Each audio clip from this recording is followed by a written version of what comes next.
The Souls series. You more than likely heard of this before. After all, it is one of the biggest names in all of gaming. So big, in fact, that it spawned an entire genre of games based around its formula. But even though this trilogy has been praised multiple times throughout the years, nothing is ever perfect. Enter Dark Souls 2. If you know anyone that is into Dark Souls, you probably heard them say, Dark Souls 2 sucks! The game has had a lot of crap dumped on it for the past few years.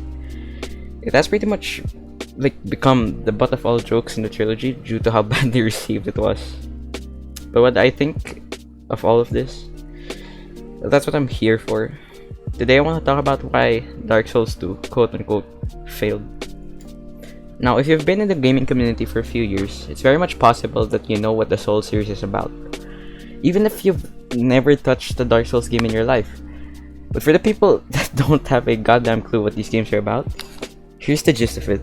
You play as a knight, or a warrior, or whatever you want to call it, and go around fighting bad guys. The world is going to crap, and to save it, you need to gather strength by killing powerful beings, or lords. Go around collecting weapons and gear that you can upgrade at any time as long as you have the materials for it. The main currency in the game is called souls, and it can be acquired by killing anything, enemies, bosses, and, although not recommended, friendly NPCs. Souls are dropped upon death, and no matter how much you have, they're gonna drop, even if you've been farming for about 3 hours straight. So try not to keep 3 hours worth of game time on your pocket, please. However, you have a chance to recover those. If you go to your nearest death point, you can pick them up again.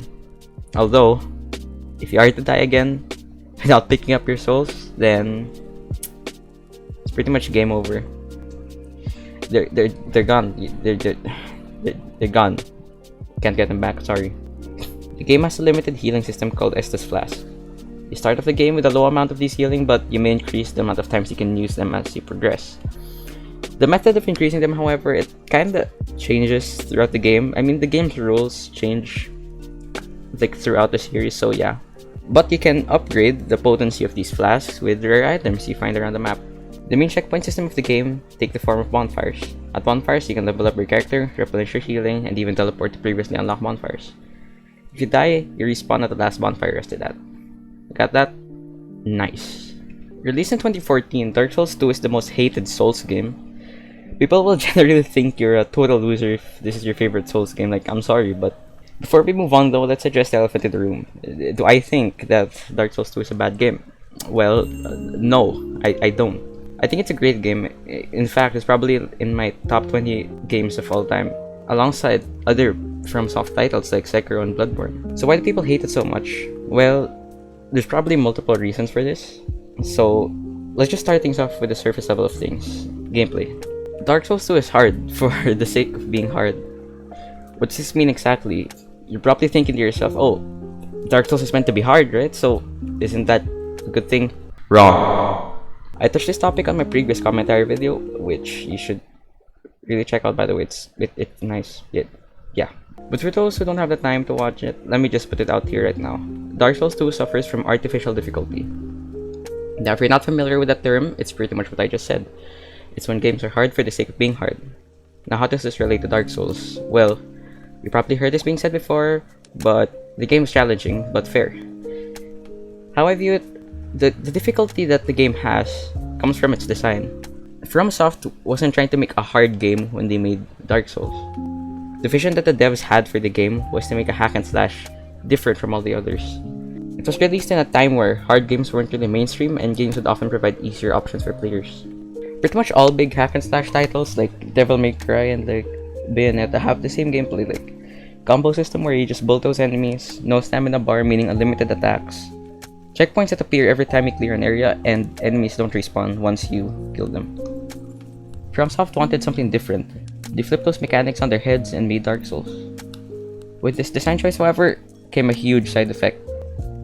It made the game incredibly unforgiving. Mess up once and oh, yep, you're dead, lol. But the game never particularly felt unfair. Dark Souls 2, however, is a different story. Right off the bat, you get overwhelmed by enemy after enemy. No matter where you go, there's always at least 2 guys you need to take out. This is a common trend throughout the game. Instead of making fair difficulty, they just choose to overwhelm players with basic mobs. This is what makes areas like Frigid Hellscape so annoying to go through. But hey, those are just basic mobs, right? I mean, like, you can just clear them, move on with your life. If they make sloppy levels, then they probably put more design into the bosses, right? Wrong again. The trend of spamming enemies doesn't end with basic mobs. Dark Souls 2 has a total of 41 bosses, including DLC. Like, 41, that's absurd. There's literally no way, there's no way on earth they could have made all 41 bosses in this game good. That's not possible, and it shows. Some bosses are just absolutely unfair. They're stupid. They're dumb. Let's use this one boss for example, the Royal Rat Authority. I absolutely hate this boss. It's garbage. I never want to fight it ever in my life again. As soon as you enter the boss room, you're greeted by a bunch of little rats that can poison you in a matter of a few hits. Whether they're dead or not, the boss jumps in the arena. At this point, it's only a matter if you've taken care of them before you get poisoned. Got the debuff? Well, prepare for literal hell. You're gonna die in a matter of 5 seconds, I swear to God.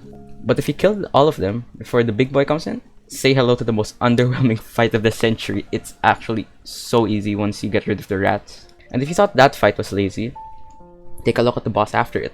There's literally just a bunch of basic mobs dumped into a room, like actual bro moment here.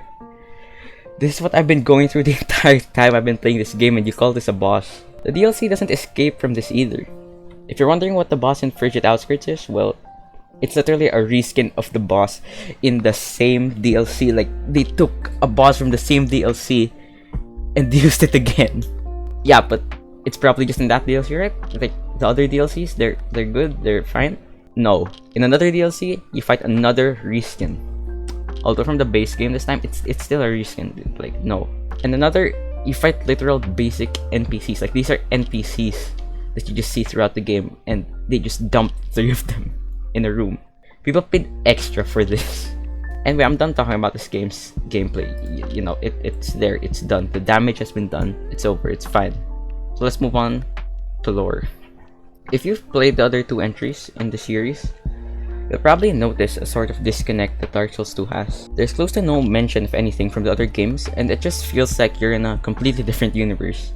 I mean, I'm no lore expert or anything, but the story seems really far off from the rest of the games. If you're not familiar with the story here, here's it in a nutshell.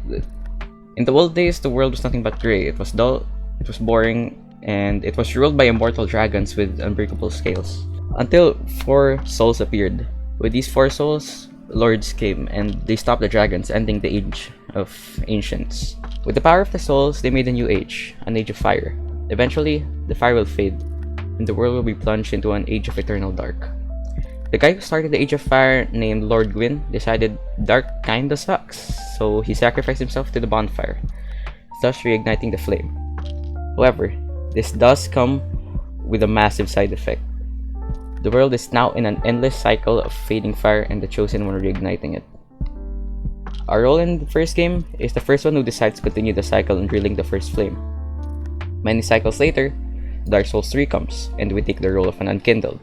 Basically, the backup plan of the backup plan.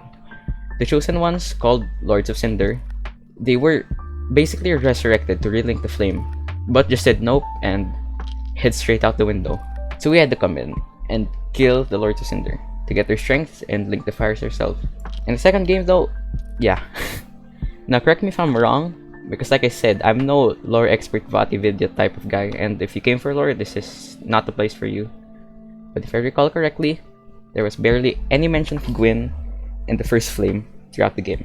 I mean sure, his mistake of starting an endless cycle of light and dark was mentioned by an NPC, and in the ending you technically do link the flame, but it's nowhere near as grand as Dark Souls 3 that has an entire DLC around like a city built by Lord Gwyn himself. There's a lot lacking in the story that makes Dark Souls like, Dark Souls. It seems kinda isolated, like in a parallel dimension or something. It doesn't really feel like a continuation of the first game. I mean sure, the game wasn't directed by the guy who directed the other 2 entries, Hidetaka Miyazaki, but it was still made by the same company, so the story should have more ties to the other 2 games, other than simply saying like, hey, you're in the same world, but do your thing. Speaking of parallel dimensions, if you notice, just how out of this world the map is in the game? Well, if you did, good, since that's what I want to talk about next. Now, this may be a bit of a hot take, but I'm not a big fan of how they designed the world in this game. I get that to some people, the absolutely wacky map design is part of that Dark Souls 2 charm that the game has. But I'm just kinda not vibing with it. It kinda has this middle of nowhere thing to it that I don't really like. It's just like the areas aren't connected at all. It's kinda like you go through a door and you're on a different planet type of thing. The best example of this is in one of the areas called Earthen Peak. You get to the top of the windmill, go up an elevator, and suddenly, bam! Lava Lake Castle dungeon thing. Like, excuse me. I literally looked at the sky outside in game and I saw nothing up there. It was just clouds, dude. There was no lava up there. It's not like the other Souls games where the areas actually made sense to be in the same world. Like, let me put this in perspective. In the first game, you had Anorlando, the sort of main castle area thing. Then you had Undead, which was a more rural area. You also had Darkroot Garden and Darkroot Basin, which is the sort of unexplored jungle area to the side of the village. In Dark Souls 3, you had Lothar Castle, which is the main area, Undead Settlement, which is the rural area, and the Road of Sacrifices and Farron Keep as the more unexplored, overgrown area. But in Dark Souls 2, yeah, go in the middle of nowhere, go in tunnel, fortress, bird, middle of the goddamn ocean. Daytime forest, tunnel, stormy nighttime castle in the middle of nowhere again. Like, I don't get this. Like, cool, tunnels work as wormholes to other planets now, apparently. Yeah, I don't know, dude. Anyway, despite all of those criticisms I just made, I still think Dark Souls 2 is an awesome game that is still definitely worth playing. It may seem like I hate it, but really I just said all the things that I found bad about the game. Most of it weren't even that offensive, and just some nitpicks I had with it. I just think the game could simply improve on these few things that I mentioned. I think that one of the biggest reasons people hated this game is just a disappointment. With all the hype the first game got and its predecessor Demon's Souls, it was a recipe for disaster to try and give another team the power to make a sequel. In fact, if this game was a standalone, I feel like people will have less issues with it and just enjoy it for what it is. And that's the only advice I can give people who think this game is bad or won't buy the game because of negative reviews. Enjoy the game for what it is, because underneath all that trash, there's a really good game that anyone should check out.